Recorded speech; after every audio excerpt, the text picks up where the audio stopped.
Hello friends, मैं हूँ इरशाद और आपका स्वागत करता हूँ हमारे चैनल अर्श एकेडमी पर। इस चैनल पर हम आपको हिंदी विषय से जुड़ी बेहतरीन कहानियाँ और रोचक वीडियो प्रदान करेंगे। अगर आप अपने हिंदी विषय की तैयारी के लिए सोच रहे हैं तो यह चैनल आपके लिए बहुत उपयोगी साबित होगा, इसलिए हमारे साथ बने रहिए। तो चलिए शुरू करते हैं।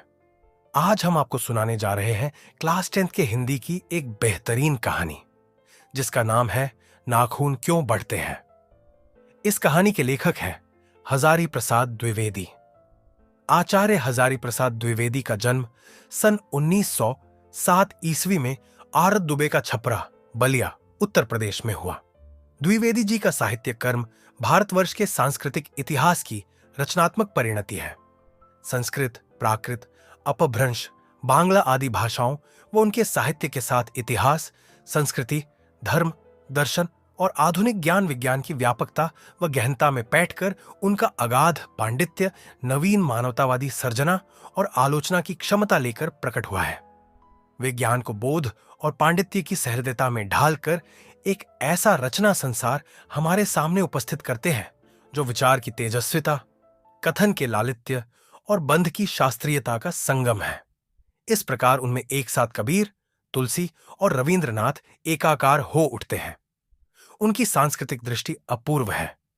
उनके अनुसार भारतीय संस्कृति किसी एक जाति की देन नहीं, बल्कि समय समय पर उपस्थित अनेक जातियों के श्रेष्ठ साधनांशों के लवण नीर संयोग से विकसित हुई है। द्विवेदी जी की प्रमुख रचनाएं हैं अशोक के फूल, कल्पलता, विचार और वितर्क, कुर्ज, विचार प्रवाह, आलोक पर्व, प्राचीन भारत के कलात्मक विनोद, निबंध संग्रह, बाणभट्ट की आत्मकथा, चारुचंद्र लेख, पुनर्नवा, अनामदास का पोथा, उपन्यास, सूर साहित्य, कबीर, मध्यकालीन बोध का स्वरूप, नाथ संप्रदाय, कालिदास की लालित्य योजना, हिंदी साहित्य का आदिकाल, हिंदी साहित्य की भूमिका, हिंदी साहित्य उद्भव और विकास, आलोचना साहित्य इतिहास, संदेश रासक, पृथ्वीराज रासो, नाथ सिद्धों की बाणियां, ग्रंथ, संपादन, विश्व भारती, शांति निकेतन पत्रिका का संपादन। द्विवेदी जी को आलोक पर्व पर साहित्य अकादमी पुरस्कार, भारत सरकार द्वारा पद्म भूषण सम्मान एवं लखनऊ विश्वविद्यालय द्वारा डीजो लिजोर की उपाधि मिली। वे काशी हिंदू विश्वविद्यालय, शांति निकेतन विश्वविद्यालय, चंडीगढ़ विश्वविद्यालय आदि में प्रोफेसर एवं प्रशासनिक पदों पर रहे। सन 1979 में दिल्ली में उनका निधन हुआ। हजारी प्रसाद द्विवेदी ग्रंथावली से लिए गए प्रस्तुत निबंध में प्रख्यात लेखक और निबंधकार का मानववादी दृष्टिकोण प्रकट होता है। इस ललित निबंध में लेखक ने बार बार काटे जाने पर भी बढ़ जाने वाले नाखूनों के बहाने अत्यंत सहज शैली में सभ्यता और संस्कृति की विकास गाथा उद्घाटित कर दिखाई है। एक और नाखूनों का बढ़ना मनुष्य की आदिम पाश्विक वृत्ति और संघर्ष चेतना का प्रमाण है, तो दूसरी ओर उन्हें बार बार काटते रहना और अलंकृत करते रहना मनुष्य के सौंदर्य बोध और सांस्कृतिक चेतना को भी निरूपित करता है। लेखक ने नाखूनों के बहाने मनोरंजक शैली में मानव सत्य का दिग्दर्शन कराने का सफल प्रयत्न किया है। यह निबंध नई पीढ़ी में सौंदर्य बोध, इतिहास चेतना और सांस्कृतिक आत्मगौरव का भाव जगाता है। अब यहां से यह कहानी शुरू होती है। बच्चे कभी कभी चक्कर में डाल देने वाले प्रश्न कर बैठते हैं। अल्पचपिता बड़ा दयनीय जीव होता है। मेरी छोटी लड़की ने जब उस दिन पूछ दिया कि आदमी के नाखून क्यों बढ़ते हैं, तो मैं कुछ सोच ही नहीं सका। हर तीसरे दिन नाखून बढ़ जाते हैं। बच्चे कुछ दिन तक अगर उन्हें बढ़ने दें तो माँ बाप अक्सर उन्हें डांटा करते हैं, पर कोई नहीं जानता कि ये अभागे नाखून क्यों इस प्रकार बढ़ा करते हैं। काट दीजिए, वे चुपचाप दंड स्वीकार कर लेंगे। पर निर्लज्ज अपराधी की भांति फिर छूटते ही सेंध पर हाजिर। आखिर ये इतने बेहया क्यों हैं? कुछ लाख ही वर्षों की बात है, जब मनुष्य जंगली था, बनमानुष जैसा। उसे नाखून की जरूरत थी। उसकी जीवन रक्षा के लिए नाखून बहुत जरूरी थे। असल में वही उसके अस्त्र थे। दांत भी थे, पर नाखून के बाद ही उनका स्थान था। उन दिनों उसे जूझना पड़ता था, प्रतिद्वंद्वियों को पछाड़ना पड़ता था। नाखून उसके लिए आवश्यक अंग था। फिर धीरे धीरे वह अपने अंग से बाहर की वस्तुओं का सहारा लेने लगा। पत्थर के ढेले और पेड़ की डालें काम में लाने लगा। रामचंद्र जी की वानरी सेना के पास ऐसे ही अस्त्र थे। उसने हड्डियों के भी हथियार बनाए। इन हड्डी के हथियारों में सबसे मजबूत और सबसे ऐतिहासिक था देवताओं के राजा का वज्र, जो दधीचि मुनि की हड्डियों से बना था। मनुष्य और आगे बढ़ा। उसने धातु के हथियार बनाए। जिनके पास लोहे के अस्त्र और शस्त्र थे वे विजयी हुए। देवताओं के राजा तक को मनुष्यों के राजा से इसलिए सहायता लेनी पड़ती थी कि मनुष्यों के पास लोहे के अस्त्र थे। असुरों के पास अनेक विद्याएं थीं, पर लोहे के अश्व नहीं थे, शायद घोड़े भी नहीं थे। आर्यों के पास ये दोनों चीजें थीं। आर्य विजयी हुए। फिर इतिहास अपनी गति से बढ़ता गया। नाग हारे, सुपर्ण हारे, यक्ष हारे, गंधर्व हारे, असुर हारे, राक्षस हारे। लोहे के अस्त्रों ने बाजी मार ली। इतिहास आगे बढ़ा। पलीते वाली बंदूकों ने, कारतूसों ने, तोपों ने, बमों ने, बम वर्षक वायुयानों ने इतिहास को किस कीचड़ भरे घाट तक घसीटा है, ये सबको मालूम है। नखदर मनुष्य अब एटम बम पर भरोसा करके आगे की ओर चल पड़ा है, पर उसके नाखून अब भी बढ़ रहे हैं। अब भी प्रकृति मनुष्य को उसके भीतर वाले अस्त्र से वंचित नहीं कर रही है। अब भी वह याद दिला देती है कि तुम्हारे नाखून को भुलाया नहीं जा सकता। तुम वही लाख वर्ष के पहले के नखदंतावलंबी जीव हो, पशु के साथ एक ही सतह पर विचरण करने वाले और चरने वाले। तथा किम, मैं हैरान होकर सोचता हूं कि मनुष्य आज अपने बच्चों को नाखून न काटने के लिए डांटता है। किसी दिन कुछ थोड़े लाख वर्ष पूर्व वह अपने बच्चों को नाखून नष्ट करने पर डांटता रहा होगा। लेकिन प्रकृति है कि वह अब भी नाखून को जलाए जा रही है, और मनुष्य है कि वह अब भी उसे काटे जा रहा है। वे कमबख्त रोज बढ़ते हैं, क्योंकि वे अंधे हैं, नहीं जानते कि मनुष्य को इससे कोटि कोटि गुना शक्तिशाली अस्त्र मिल चुका है। मुझे ऐसा लगता है कि मनुष्य अब नाखून को नहीं चाहता। उसके भीतर बर्बर युग का कोई अवशेष रह जाए, यह उसे असह्य है। लेकिन यह भी कैसे कहूं, नाखून काटने से क्या होता है? मनुष्य की बर्बरता घटी कहां है? वह तो बढ़ती ही जा रही है। मनुष्य के इतिहास में हिरोशिमा का हत्याकांड बार बार थोड़े ही हुआ है। यह तो उसका नवीनतम रूप है। मैं मनुष्य के नाखून की ओर देखता हूं तो कभी कभी निराश हो जाता हूं। यह उसकी भयंकर पाशवी वृत्ति के जीवंत प्रतीक है। मनुष्य की पशुता को जितनी बार भी काट दो, वह मरना नहीं जानती। कुछ हजार साल पहले मनुष्य ने नाखून को सुकुमार विनोदों के लिए उपयोग में लाना शुरू किया था। वात्स्यायन के कामसूत्र से पता चलता है कि आज से 2000 वर्ष पहले का भारतवासी नाखूनों को जम के संवारता था। उनके काटने की कला काफी मनोरंजक बताई गई है। त्रिकोण, वर्तुलाकार, चंद्राकार, दंतुल आदि विविध आकृतियों के नाखून उन दिनों विलासी नागरिकों के न जाने किस काम आया करते थे। उनको सिकथक, गोम और अलक्तक, आलता से यत्नपूर्वक रगड़कर ताल और चिकना बनाया जाता था। गौड़ देश के लोग उन दिनों बड़े बड़े नखों को पसंद करते थे, और दाक्षिणात्य लोग छोटे नखों को। अपनी अपनी रुचि है, देश की भी और काल की भी। लेकिन समस्त अधोगामिनी वृत्तियों को और नीचे खींचने वाली वस्तुओं को भारतवर्ष ने मनुष्योचित बनाया है। यह बात चाहूं भी तो भूल नहीं सकता। मानव शरीर का अध्ययन करने वाले प्राणी विज्ञानियों का निश्चित मत है कि मानव चित्त की भांति मानव शरीर में भी बहुत सी अभ्यासजन्य सहज वृत्तियां रह गई हैं। दीर्घकाल तक उनकी आवश्यकता रही है।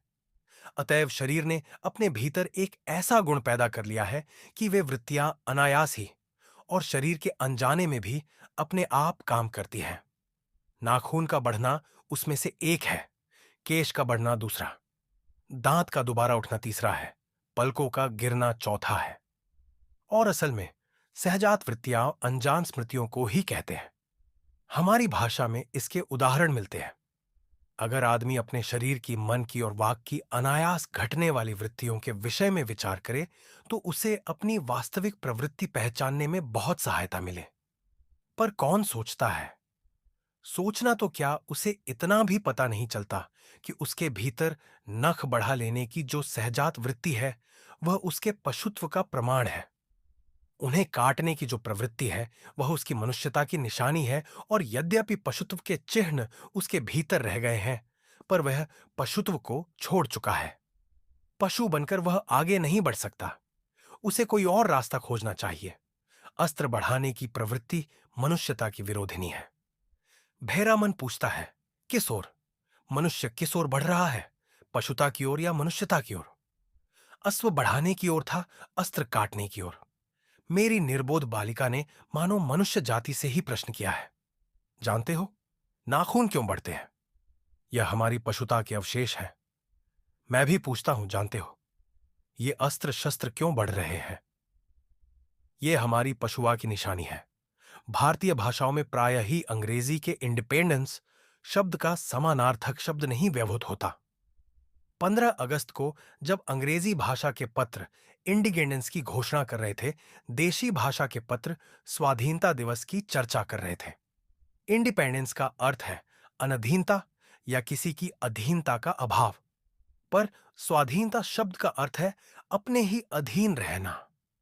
अंग्रेजी में कहना हो तो सेल्फ डिपेंडेंस कह सकते हैं। मैं कभी कभी सोचता हूं कि इतने दिनों तक अंग्रेजी की अनुवर्तिता करने के बाद भी भारतवर्ष इंडिपेंडेंस को अनधीनता बयो नहीं कह सका।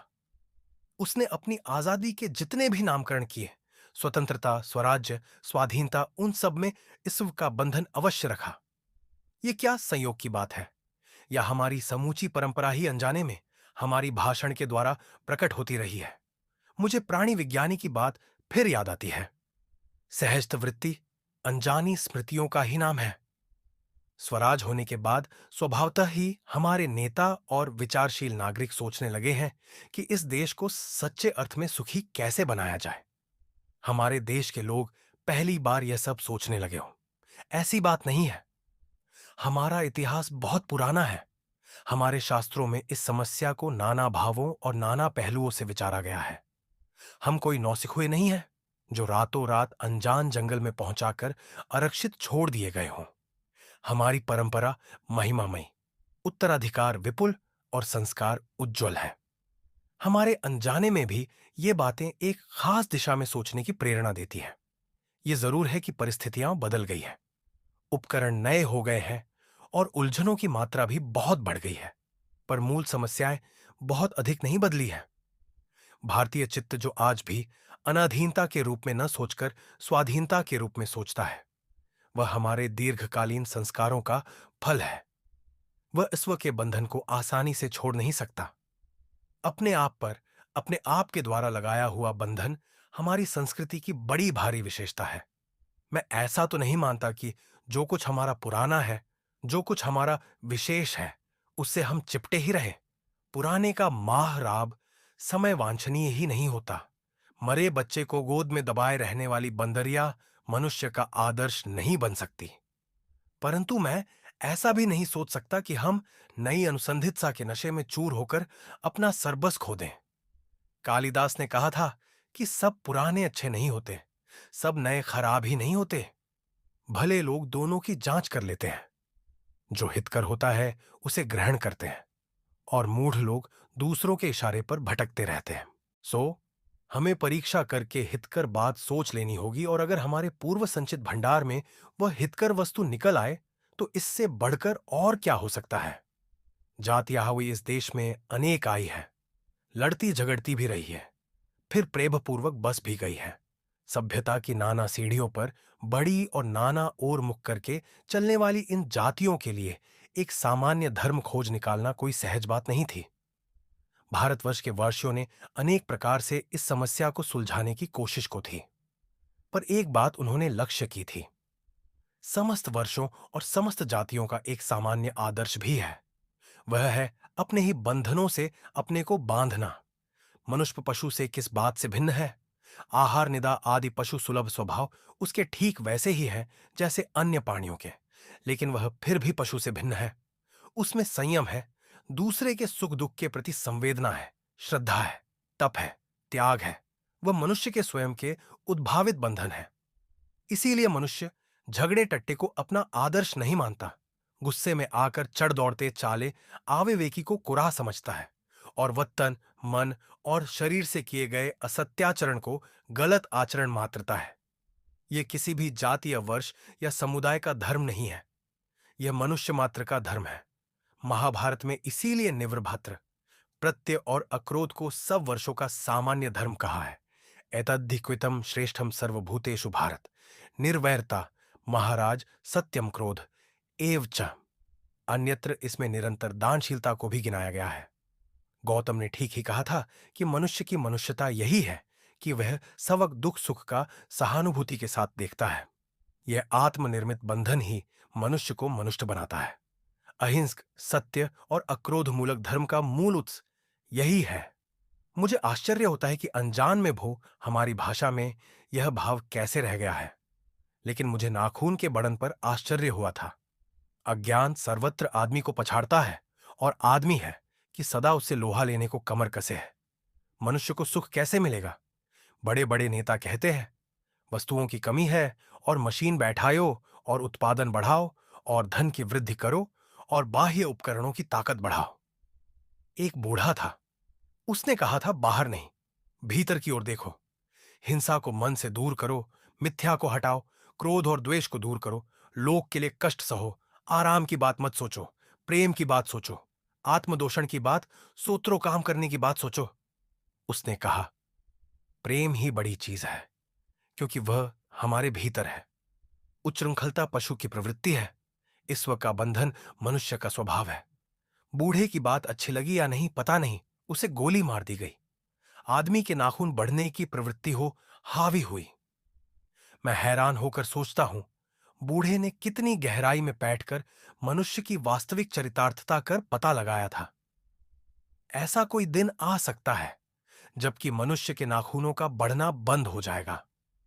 प्राणिशास्त्रियों का ऐसा अनुमान है कि मनुष्य का अनावश्यक अंग उसी प्रकार झड़ जाएगा जिस प्रकार उसकी पूंछ झड़ गई है। उस दिन मनुष्य की पशुता भी लुप्त हो जाएगी।